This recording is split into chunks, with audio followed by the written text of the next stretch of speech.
The leaders of the Democratic Party drove more than an hour west of Washington on Monday to unveil the economic agenda that was supposed to help them win back the voters who have abandoned them in droves. Minutes before they started, though, Jared Kushner, President Donald Trump's son-in-law and senior advisor, stepped to the microphones outside the White House to say he'd just told Senate Intelligence Committee staff that he did not collude with Russia during the 2016 campaign. Just like that, the attention Democrats hoped their agenda would grab was lost. And 10 top Democrats were left selling an agenda that was supposed to be a simple, crisp take on the party's values, one speaker at a time, for more than an hour, in 90-degree heat, while being haunted by their biggest problem of all: how to command attention in the era of Trump. Out of power Democrats have spent months trying to heal the wounds of 2016's divisive presidential primary and answer questions about why white voters in suburban and rural areas abandoned them between 2012 and 2016.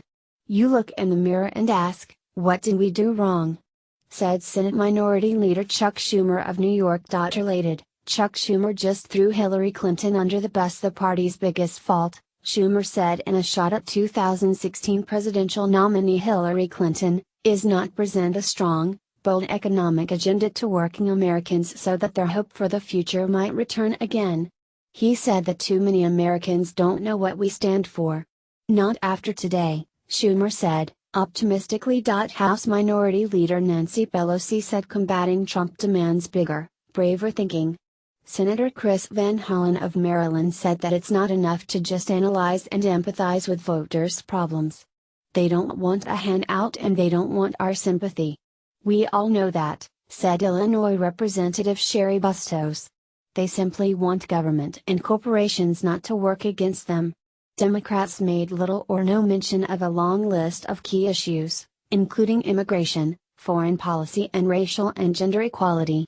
Nor did they make the case for single-payer health insurance, the issue that energizes their party's progressive base perhaps more than any other, aside from stopping Trump.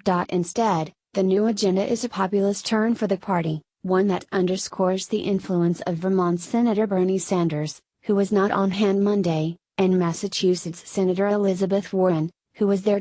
Related, Sanders calls GOP healthcare bill destructive and irresponsible. It rages against corporations and identifies several specific bogeymen. Among those Schumer singled out, pharmaceutical drug makers, cable providers and airlines. The idea, those economic issues unite Democrats everywhere, while what critics call identity politics do not.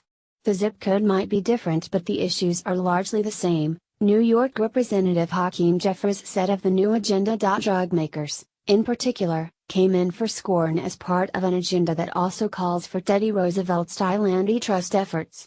"We are sick and tired of paying more than any country in the world and it has to stop," Minnesota Senator Amy Klobuchar said. The slogan, "A better deal," was meant, Schumer said, to harken back to one of the philosophical underpinnings of the Democratic Party, Franklin D. Roosevelt's New Deal. Republican critics noted just how closely the idea mirrored an earlier proposal from House Speaker Paul Ryan's A Better Way agenda from the 2016 campaign cycle.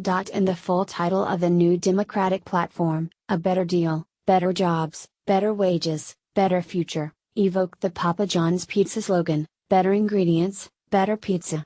The Republican super PAC America Rising sent people with pizza boxes that mocked both the Democratic agenda and Pelosi's continued role to the event. Beyond the messaging challenges, though, the bigger problem for Democrats continues to be their inability to break through Trump. When President Trump's son-in-law is being interviewed, by Senate investigators, during concerns of meetings with Russians who hacked our American elections, that's going to be breaking news. Representative Ben Ray Lujan of New Mexico, the chairman of the Democratic Congressional Campaign Committee, said in an interview after the event.